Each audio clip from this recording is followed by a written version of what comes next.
Hi guys, and welcome to this video by me, the Macintosh man, on how to get South Park: The Stick of Truth for your Mac. Now we're going to dive right into this because I know that it's a hotly anticipated game, and I know a lot of you will be wanting to play it. Now, you will need to download two things. First off, you'll need to download the actual game. I'll put a link in the description, but it's this here. You're just gonna hit get this torrent. It's got quite a lot of seeders, so it will be fairly quick. Obviously, it goes without saying that you're going to need uTorrent if you need a way of if you don't know how uTorrent works. Just Google it. It's fairly simple. You're going to want to call it whatever you want to call it. Set it to your desktop, I would, and then you want to just gonna hit OK. I'm going to just do this to show you, and obviously it will be on downloading, and it will start downloading. I'm not going to because I've already done it, but that's the torrent done. Now you're going to want to go to the second link that I'll put in the description, and that's where you download the wrapper. The wrapper basically is a file that literally wraps itself around the Windows file and allows it to be playable on a Mac. So you're going to hit download wrapper, and it'll take you to a file hosting site, and you'll have to download it. There's a slight cap on the time for which you can download it, so it might take 10-15 minutes, but it's not that long, it's not that bad. Okay, once you've downloaded them both, they will both come and they will be on your desktop, hopefully, if that's what you told them to be. And this one here is the wrapper, this one here is the torrent. Now you're going to want to start off with the wrapper. You want to unzip it, and it will take a minute to archive. Right, and when it's unarchived, it will appear and it will look like this. It will be a little icon. It will say South Park: The Stick of Truth, or Stick of Truth in this case. You're going to want to double click that. You're going to hit open. Right, and now you'll be presented with this. Just put that to the side for a second. Open up this, and inside this folder there will be a 4.56 gigabyte file called southpa.iso. You're going to want to double click that. It's going to open up this file here. Now, this is where it gets slightly more complicated. You go back to your something called wineskin. By the way, actually that's irrelevant information, you don't need to know that. You're going to want to hit install software. It might be something similar to this, it might be like install Windows software. Just hit that. It will open up a page like this. Again, it might be slightly different on yours, but it should be pretty much the same. Choose setup executable. You're going to want to do that. And then you can either go through here and find this, but I just prefer to do this. And you want to choose the setup.exe from this that's just opened. If this doesn't open automatically, then it's this file. This will start running on your computer. You're just going to double click that and it'll open the window.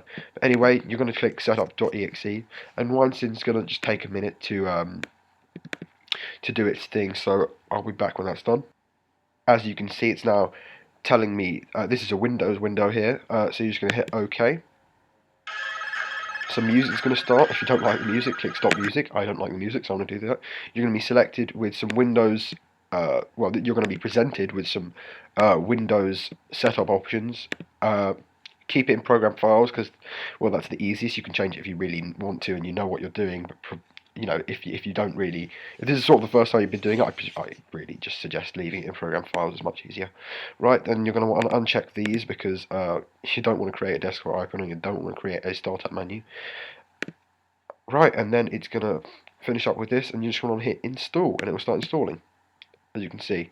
Now this takes typically between 10 to 15 minutes, so it's going to take a bit. So I'm going to go ahead and pause the video here, and I'll be back when this is done. Okay guys, that's now done. It took about 9 minutes to complete, and now comes the part where you apply the crack. Obviously, just so you know, if you have a working copy of the South Park game for PC, you can use that as a setup executable as well, so that would work even better because that means you're not having to get the download illegally. So now comes the part where you have to apply the crack. So you right click on the South Park icon that is on your desktop or wherever you put it. You hit show package contents, and now a bunch of windows is going to open on my computer, which is going to be quite annoying. You hit drive C, program files, South Park Stick of Truth. I'm going to close down all of these because they get quite annoying. Now you double click on this, go into crack, get rid of that, and what you do is you paste or you pull all of those into here, like such. And it will tell you, do you want to replace? Apply to all, replace. And that is done. Right, the game will now run completely functionally on your Mac. and let's just give it a trial run.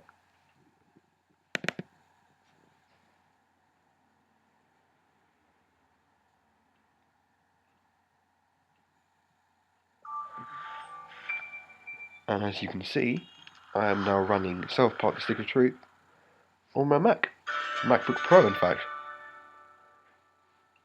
I'm not going to go through the gameplay because this clearly shows that the game is working. But yeah, well guys, that's how you get South Park: The Stick of Truth on your Mac. If you have any questions, please leave them in the comment section below. If you have any detailed questions about wineskin or anything, I don't recommend asking me. I honestly don't know a huge amount on the subject. I would recommend going actually over to the link I put in the description to the porting team and asking them. They're much more well informed than I am. Anyway guys, this has been the Macintosh Man 95. Please leave a like and subscribe if this video has been helpful to you. And goodbye. Thanks.